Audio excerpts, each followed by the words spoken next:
নমস্কার বন্ধুরা, তোমরা সবাই কেমন আছো? আশা করছি তোমরা সবাই খুব ভালো আছো, আমরাও খুবই ভালো আছি। তো এইদিকে দেখো, আমরা কিন্তু একটা দুর্দান্ত রেসিপি শেয়ার করব। তো বুঝতেই পারছো কিসের রেসিপিটি হতে চলেছে। প্রথমেই তো ওইদিকে পেঁয়াজ আর টমেটো আর এদিকে মশলাটা রেডি করে নিয়েছিলাম।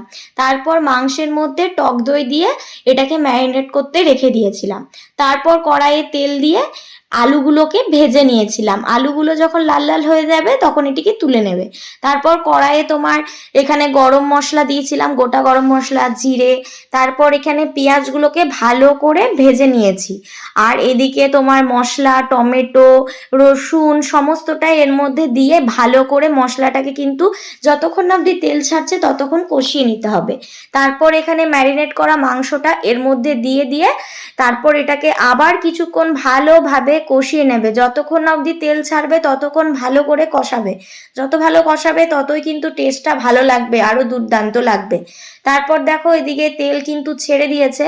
তারপর মাংসটা কালারটাও চেঞ্জ হয়ে গেছে। তো দেখতেই পাচ্ছ খুবই টেস্টি রান্না করছে আমার কাকিমা। এদিকে দেখো কষানো মাংস কিন্তু রেডি। আমরা এবারে কষানো মাংস 2-3 পিস ট্রাই করলাম। তো দেখো এদের মুখ থেকে রিভিউগুলো শুনে নাও। নাইস। তারপর এখানে জলটা অ্যাড করে দিয়েছি, তোমরাও তোমাদের পরিমাণ মতো জল দেবে।